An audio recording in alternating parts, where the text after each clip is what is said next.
Hi, welcome back.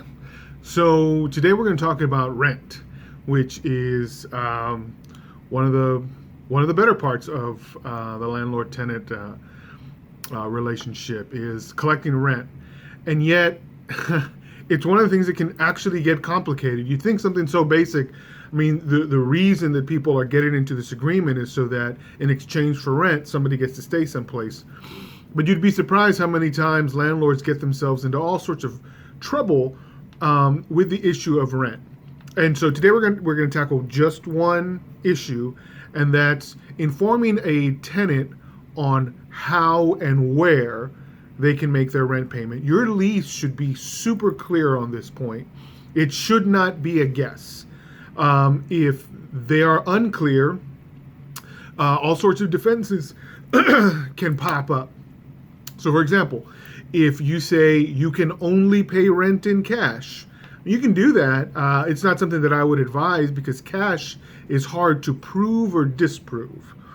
But if, for example, your lease says you can only pay rent in cash, well, Chapter 92 of the Property Code requires that any cash payments you receive be accompanied by a receipt.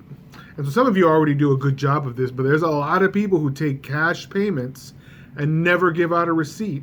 And you don't know that's a problem until you're in front of a judge and the judge says, aren't you familiar with Chapter 92 of the Texas Property Code? And you say, no.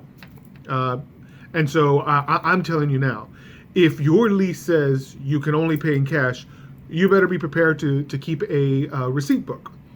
Now, there are other logistical reasons why cash payments are complicated, but if that's what you do, as long as you have a receipt book, you're covered for what Chapter 92 requires. And so let's say cash is just one of the options. You accept payment by money order or cash or check or gold, whatever. That's totally up to you. But what about the place where payment is made? That's also important. And sometimes people say, well, of course, they're going to pay me at my office. Well, unless it says it in the lease, that's not openly obvious. A lot of landlords like to go and collect the rent from the tenant at their home, but that's also not always convenient. And it could kind of mess up the calculation of late fees if that becomes an issue, right? If you say, well, I was there at 5 o'clock. Well, I'm at work till 5:30. I can't give you the rent if I'm not there, right? That's an argument that can be made. And so if rent is supposed to be delivered, those instructions should be very explicit in your lease. For example, if there's a set address, that should be properly disclosed in the lease.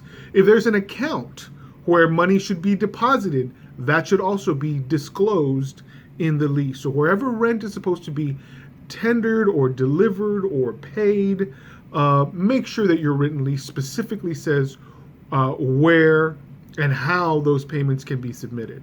If you do, you're going to spare yourself a lot of headaches.